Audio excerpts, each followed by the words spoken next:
So hello दोस्तों, स्वागत है आपका हमारे यूट्यूब चैनल पर। और आज के इस वीडियो में हम बात करने वाले हैं यम्स NORCET रिक्रूटमेंट 2023 के बारे में। इसका ऑनलाइन फॉर्म फिलअप आपको कैसे करना है, इसके बारे में डिटेल में स्टेप बाय स्टेप प्रोसेस हम इस वीडियो में देखने वाले हैं। तो जरूर आपको इस वीडियो को पूरा देखना है। तो चलिए वीडियो को शुरुआत करते हैं। सबसे पहले वीडियो के डिस्क्रिप्शन बॉक्स में लिंक मिल जाएगी। तो लिंक पर आपको क्लिक करना है, इस साइट को आपको ओपन करना है। देन यहाँ से देख सकते हो अप्लाई ऑनलाइन का ऑप्शन यहाँ पर मिल जाता है। सबसे पहले आपको रजिस्ट्रेशन करने के लिए एक लिंक मिल जाती है और साथ ही लॉगिन करने के लिए भी एक लिंक मिल जाती है। तो सबसे पहले आपको रजिस्ट्रेशन करना पड़ेगा, तो रजिस्टर इस पर आपको क्लिक करना है। और साथ ही आप यहाँ से लॉगिन लिंक पर क्लिक कर यहाँ से डायरेक्टली अगर आपने पहले रजिस्टर किया है तो डायरेक्टली लॉगिन हो सकते हो। यहाँ पर सिंपल आपको यहाँ पर अपना कैंडिडेट आईडी डालना है और उसके बाद पासवर्ड डालकर कैप्चा डालकर और जो भी यहाँ पर कैप्चा यहाँ पर डालकर आप यहाँ से लॉगिन हो सकते हो। तो सबसे पहले आपको यहाँ पर रजिस्ट्रेशन करना पड़ेगा। अगर आप यहाँ से न्यू कैंडिडेट हो तो आपको रजिस्ट्रेशन करना जरूर कंप्लीट करना है। उसके बाद एजुकेशनल क्वालिफिकेशन डिटेल आपको यहाँ पर देनी पड़ेगी, साथ ही एड्रेस डिटेल देनी पड़ेगी। उसके बाद एक्सपीरियंस डिटेल आपको देनी पड़ेगी। मेक पेमेंट यानी कि पेमेंट करना पड़ेगा, जितना भी पेमेंट होगा उतना। उसके बाद एग्जाम सिटी सिलेक्ट करने का ऑप्शन है, तो सिटी आप चॉइस कर सकते हो। उसके बाद ऐसे अपलोड इमेज का ऑप्शन है, इमेज और सिग्नेचर अपलोड करनी पड़ेगी। उसके बाद एप्लीकेशन के प्रिंट आउट आप ऐसे ले सकते हो। इस तरीके से कंप्लीटली प्रोसेस है। तो उसके लिए ऐसे प्रोसीड का ऑप्शन है, आप प्रोसीड इस पर क्लिक करोगे। उसके बाद यहाँ से आपको किस तरीके से फॉर्म फिलअप करना है, ये सारी इंफॉर्मेशन रजिस्ट्रेशन से लेकर ऐसे प्रिंट तक सारी प्रोसेस आपको बताया जाएगा। ठीक है, तो इस तरीके से सारी इंफॉर्मेशन। तो यहाँ पर आप ऐसे देख सकते हो पेमेंट होने के बाद सिर्फ ऐसे एग्जाम आपको यहाँ पर एग्जाम सिटी चॉइस करने का ऑप्शन है और उसके बाद इमेज अपलोड करने का ऑप्शन है, यानी कि इमेज और सिग्नेचर अपलोड करने का ऑप्शन है और डायरेक्टली आप प्रिंट यहाँ से ले सकते हो। तो उसके लिए ऐसे प्रोसीड का ऑप्शन है, आप प्रोसीड इस पर क्लिक करोगे। उसके बाद इस तरीके से आ जाएगा, थोड़ा सा ऊपर आया है और उसके बाद अप्लाइंग फॉर का ऑप्शन है, आप इसे सिलेक्ट करोगे। इसे सिलेक्ट करने के बाद कंपलसरी आपको इसे ही सिलेक्ट करना पड़ेगा, nursing officer recruitment common eligibility test. Okay, तो इसे हम सिलेक्ट करेंगे और उसके बाद यहाँ से फुल नेम डालना है। फुल नेम वही डालना है, सेकेंडरी स्कूल लिविंग सर्टिफिकेट पर आपका जो भी नाम है, नहीं तो आपका अदर कोई भी सर्टिफिकेट होगा उस पर जो भी नाम है वही आपको यहाँ पर देना पड़ेगा। तो इस तरीके से अच्छे से फुल नेम डालना है, वही फुल नेम आपको री इंटर करना है, यानी कि कंफर्म करने के लिए फिर से डालना है। उसके बाद ये फादर नेम डालने का ऑप्शन है, उसके बाद ये मदर नेम डालने का ऑप्शन है। उसके बाद नीचे आने के बाद यहाँ से आपको कैटेगरी सिलेक्ट करने का ऑप्शन है, आप अपने अकॉर्डिंग जैसे कैटेगरी सिलेक्ट करोगे। कैटेगरी कंफर्म करने का ऑप्शन है, आप कंफर्म करोगे। उसके बाद अगर आपके पास ऐसे कैटेगरी सर्टिफिकेट है तो उसका सर्टिफिकेट का नंबर आप ऐसे इंटर करोगे और उसके बाद ऐसे दे सकते हो इशू डेट यहाँ पर आप इंटर करोगे। तो कैटेगरी सर्टिफिकेट पर जो भी आपकी इशू डेट होगी तो वो इशू डेट आपके पास सिलेक्ट करने के लिए ऑप्शन आ जाएगा। सबसे पहले आपको यहाँ पर ईयर सिलेक्ट करना है और ईयर सिलेक्ट करने के बाद आपको यहाँ पर मंथ सिलेक्ट करना है और उसके बाद डे सिलेक्ट करना है, इस तरीके से। उसके बाद अगर आप इन कैटेगरी में आ जाते हो, PWBD इसमें आते हो तो आप यस करोगे, अदरवाइज आप ऐसे नो करोगे। तो इस तरीके से यस करते हो तो आपको आई एग्री कर ऐसे ओके का ऑप्शन है, आप इस पर क्लिक करोगे। अदरवाइज अगर आप इसमें नहीं आते तो आप ऐसे नो इस पर क्लिक। उसके बाद आपको थोड़ा सा नीचे आना है, जैसे आईडी प्रूफ डालने का ऑप्शन है, तो आईडी प्रूफ आप अपने अकॉर्डिंग ऐसे कोई भी ऐसे सिलेक्ट कर सकते हो। ये आईडी प्रूफ आपको एग्जाम के लिए जाते समय साथ में लेकर जाना पड़ेगा। तो अगर आप ऐसे आधार कार्ड पैन कार्ड कोई भी सिलेक्ट करना चाहते हो तो सिलेक्ट करोगे। उसके बाद यहाँ से आधार कार्ड सिलेक्ट करते हो तो आधार कार्ड का नंबर यहाँ पर इस तरीके से देना पड़ेगा। तो उसके बाद आपको नीचे आना है। उसके बाद यहाँ पर इशू प्लेस ऑटोमेटिकली सिलेक्ट रहेगा, यहाँ पर कुछ भी करने की जरूरत नहीं है। अगर आपके पास इशू डेट है तो आप इशू डेट भी डाल सकते हो, अदरवाइज ये ऑप्शनल है, डालोगे तो चलेगा, नहीं तो अदरवाइज खाली छोड़ देना। और उसके बाद ऐसे वैलिड टिल डालने का ऑप्शन है, ये भी ऑप्शनल है, अगर आपके पास है तो डाल सकते हो, अदरवाइज ऐसे इसे खाली छोड़ देना। उसके बाद आपको पूछा जा रहा है कि आप गवर्नमेंट एम्प्लॉय हो या नहीं, तो आप अपने अकॉर्डिंग ऐसे यस नो सिलेक्ट करोगे। अगर आप यस करते हो तो आपको इतनी सारी इंफॉर्मेशन देनी पड़ेगी, आपकी एम्प्लॉयमेंट डिटेल आपको यहाँ पर देनी पड़ेगी। अदरवाइज अगर आप ऐसे नो सिलेक्ट करते हो तो कुछ भी डालने का ऑप्शन नहीं आएगा, ऑटोमेटिकली सारे के सारे हट जाएंगे। उसके बाद ऐसे एक सर्विसमैन हो या नहीं पूछा जा रहा है, तो आप अपने अकॉर्डिंग ऐसे सिलेक्ट करोगे। उसके बाद ऐसे डेट ऑफ बर्थ सिलेक्ट करने का ऑप्शन है, तो आप इस पर क्लिक करोगे, आप अपनी डेट ऑफ बर्थ ऐसे सिलेक्ट करोगे। जो भी आपकी डेट ऑफ बर्थ है, जैसे कि मैं इस तरीके से सिलेक्ट करता हूँ, उसके बाद अपनी डेट ऑफ बर्थ इस तरीके से आ जाएगी। इसी तरीके से आपको डेट ऑफ बर्थ कंफर्म करने के लिए ऑप्शन है, तो कंफर्म आप उसी तरीके से करोगे जैसे कि आपने सबसे पहले ईयर सिलेक्ट किया और उसके बाद मंथ और उसके बाद डे। तो इस तरीके से आप अपनी डेट ऑफ बर्थ कंफर्म करोगे। उसके बाद मेल फीमेल सिलेक्ट करने का ऑप्शन है, तो आप अपने अकॉर्डिंग सिलेक्ट करोगे। उसके बाद ईमेल आईडी डालना है और उसके बाद वही ईमेल आईडी आपको कंफर्म करना है। एक मोबाइल नंबर डालना है और वही मोबाइल नंबर आपको कंफर्म करना है। अगर आप अपना अल्टरनेटिव मोबाइल नंबर देना चाहते हो कोई भी तो दे सकते हो, अदरवाइज ये ऑप्शनल है, दे सकते हो, अदरवाइज इसे खाली छोड़ सकते हो। उसके बाद थोड़ा सा नीचे आना है, नीचे आने के बाद ऐसे डिस्क्लेरेशन आपको यहाँ पर आई एग्री करना पड़ेगा और उसके बाद ऐसे सेव एंड प्रोसीड का ऑप्शन है, आप इस पर क्लिक करोगे। यहाँ पर सबसे पहले ओल्ड पासवर्ड डालना पड़ेगा। ओल्ड पासवर्ड आपको ईमेल आईडी और मोबाइल नंबर पर मिल जाएगा, वो डाल देना। देन न्यू पासवर्ड और कंफर्म पासवर्ड डालकर आप ऐसे अपडेट करोगे। तो न्यू पासवर्ड आप अच्छे से क्रिएट कर लेना और वो पासवर्ड यहाँ पर डाल देना। और उसके बाद वही पासवर्ड कंफर्म करने के लिए ऑप्शन है, अच्छे से क्रिएट कर वही पासवर्ड कंफर्म करना है। देन अपडेट का ऑप्शन है, आप इस पर क्लिक करोगे। तो उसके बाद आप ये ऐसे देख सकते हो, इस तरीके से नोटिस आ जाएगी। तो यहाँ पर आप सेव कर सकते हो, आपका पासवर्ड ऐसे सक्सेसफुली चेंज हो चुका है।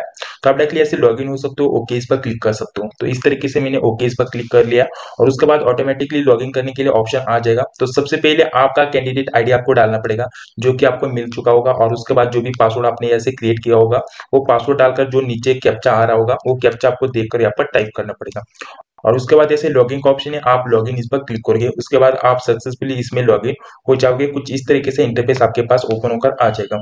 तो यहाँ पर ऑलरेडी आपने इंफॉर्मेशन डाली होगी। उसके बाद आपको डायरेक्टली नीचे आना है और उसके बाद यहाँ से आपको जितना भी इनकम्प्लीट है, इसे आपको कंप्लीट करना पड़ेगा। तो उसके लिए यहाँ से प्रोसीड का ऑप्शन है, आप प्रोसीड इस पर क्लिक करोगे। उसके बाद इस तरीके से ऑप्शन आपके पास नजर आ जाएंगे। यहाँ से एजुकेशनल क्वालिफिकेशन आपको ऐड करने के लिए ऑप्शन है। तो सबसे पहले आप अपना एजुकेशनल क्वालिफिकेशन इनमें से सिलेक्ट करोगे और उसके बाद पासवर्ड इस तरीके से ऑटोमेटिकली रहेगा। और उसके बाद यूनिवर्सिटी नेम आपका जो भी रहेगा वो डालोगे। उसके बाद कॉलेज का नाम जो भी रहेगा वो डालोगे। उसके बाद एडमिशन डेट डालोगे और पासिंग डेट डालोगे, ठीक है। उसके बाद आपको नीचे आपको कंपलसरी यस करना पड़ेगा, तभी आप इस फॉर्म के लिए एलिजिबल होंगे। तो मैंने यस किया। उसके बाद ऐसे रजिस्टर एज आपको यहाँ पर सिलेक्ट करने का ऑप्शन है, तो आप सिलेक्ट करोगे। जैसे कि मैंने इसे सिलेक्ट किया और जैसे कि नर्स एंड मिडवाइफ, ओके। तो उसके बाद आपने जिस भी के लिए ऐसे अप्लाई किया होगा, तो उसका रजिस्ट्रेशन नंबर होगा, तो वो आपको यहाँ पर फिलअप करना पड़ेगा। अगर आप ऐसे नर्स के लिए अप्लाई किया होगा, तो आपको यहाँ पर रजिस्ट्रेशन नंबर मिला होगा, उसका आपको यहाँ पर फिलअप करना पड़ेगा। और साथ ही ऐसे मिडवाइफ का है, तो आप अपने अकॉर्डिंग जैसे रजिस्ट्रेशन नंबर ऐसे फिलअप करोगे। उसके बाद यहाँ से जैसे तो आपको अपने अकॉर्डिंग जैसे सिलेक्ट करने का ऑप्शन है, तो आप अपने अकॉर्डिंग स्टेट सिलेक्ट करोगे अपनी। और उसके बाद जैसे जैसे तो आपको इशू डेट ऑफ रजिस्ट्रेशन, तो वहाँ पर रजिस्ट्रेशन की जो इशू डेट है वो आपको यहाँ पर देनी पड़ेगी। उसके बाद आपको यहाँ पर नीचे आना है और उसके बाद ऐसे एड्रेस डालने का ऑप्शन है। तो सबसे पहले कंट्री इंडिया आप ऐसे सिलेक्ट करोगे, अदरवाइज जो भी कंट्री आप ऐसे सिलेक्ट कर सकते हो। तो इंडिया मैंने सिलेक्ट कर लिया। और उसके बाद पिन कोड आपका पर डालने का ऑप्शन है, तो पिन कोड आप अपने एड्रेस का पिन कोड डालोगे। और उसके बाद ऐसे स्टेट सिलेक्ट करने का ऑप्शन है, तो आप अपने अकॉर्डिंग ऐसे स्टेट सिलेक्ट करोगे। और उसके बाद डिस्ट्रिक्ट सिलेक्ट करने का ऑप्शन है, तो डिस्ट्रिक्ट आप अपने अकॉर्डिंग ऐसे सिलेक्ट करोगे। और उसके बाद सिटी सिलेक्ट करने का ऑप्शन है, तो सिटी भी आप अपने अकॉर्डिंग ऐसे सिलेक्ट करोगे, ठीक है। तो इस तरीके से बहुत सारी सिटी सिलेक्ट करने का ऑप्शन है, तो सिटी आप सिलेक्ट करोगे। और उसके बाद एड्रेस लाइन 1 एड्रेस लाइन 2 अपने अकॉर्डिंग अच्छे से एड्रेस डाल दोगे, ठीक है। और उसके बाद अच्छे से सारा डालने के बाद यहाँ पर आपको पूछा जा रहा है कि आपका परमानेंट एड्रेस और जो आपका अभी का एड्रेस है सेम ही है, तो आप ऐसे टिक लगाओगे, ठीक है। टिक लगाने के बाद आपका जो परमानेंट एड्रेस है सेम टू सेम यहाँ से as it is copy paste हो जाएगा, यानी कि आपका एक ही एड्रेस है। अगर आपका ऐसे परमानेंट एड्रेस और अभी आप रहते हो एड्रेस सेम नहीं है, तो आप अलग अलग ऐसे एड्रेस डालोगे। सबसे पहले आप ऐसे परमानेंट एड्रेस डालोगे फर्स्ट नंबर पर, और उसके बाद आप नीचे अपना अभी का रहने का एड्रेस डालोगे, ठीक है, इस तरीके से।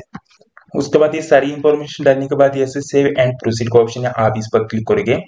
और उसके बाद ऐसे रजिस्ट्रेशन नंबर डालना बाकी है, तो मैं जल्दी से वो भी फिलअप कर देता हूँ। तो यहाँ पर आपके पास दोनों रजिस्ट्रेशन नंबर होना कंपलसरी यहाँ से होनी चाहिए, तब जाकर आप अप्लाई कर पाओगे। और उसके बाद इसे सेव एंड प्रोसीड का ऑप्शन है, आप इस पर क्लिक करोगे। उसके बाद ओके इस पर आपको क्लिक करना है। और उसके बाद नेक्स्ट प्रोसेस आपके पास इस तरीके से ओपन होकर आ जाएगी। अगर आपके पास कोई भी वर्क एक्सपीरियंस है, तो आप ऐसे यस करोगे और उसके बाद वर्क एक्सपीरियंस आप ऐसे ऐड करते जाओगे। जैसे कि मैंने यस इस पर क्लिक करा और उसके बाद इस तरीके से आ जाएगा। ऐसे ऑर्गेनाइजेशन का आपको नाम देना पड़ेगा, कहाँ पर आपने काम किया होगा। अगर ऑथर पर काम किया है, तो आप ऑथर ऐसे सिलेक्ट करोगे। उसके बाद यहाँ से आप अपने अकॉर्डिंग ऐसे टाइप वगैरह ऐसे सिलेक्ट करोगे, स्टार्टिंग डेट एंड डेट आप ऐसे सिलेक्ट करोगे। और उसके बाद कितने डेज का एक्सपीरियंस है ऑटोमेटिकली आ जाएगा। इसी तरीके से अगर आपके पास 2-3 एक्सपीरियंस है, तो आप ऐसे ऐड इस पर क्लिक करके यहाँ से अच्छे से दूसरा भी एक्सपीरियंस ऐड कर सकते हो। अदरवाइज अगर आपके पास कोई भी एक्सपीरियंस नहीं है, तो आप डायरेक्टली यहाँ पर नो सिलेक्ट करोगे। देन यहाँ से सेव एंड प्रोसीड का ऑप्शन है, आप इस पर क्लिक करोगे। और उसके बाद यहाँ से ओके का ऑप्शन है, आप इस पर क्लिक करोगे। और उसके बाद नेक्स्ट प्रोसेस आपके पास आ जाएगी इस तरीके से। और उसके बाद आपको पेमेंट करने के लिए पूछा जाएगा, तो आप किसी भी माध्यम से पेमेंट कर सकते हो ऑनलाइन। तो कैसे करना है वो मैं आपको बता देता हूँ। तो जिससे कि आपके कास्ट के अकॉर्डिंग इतना पेमेंट आपको करना पड़ेगा, दूसरे अदर कास्ट के लिए ज्यादा पेमेंट है, ठीक है।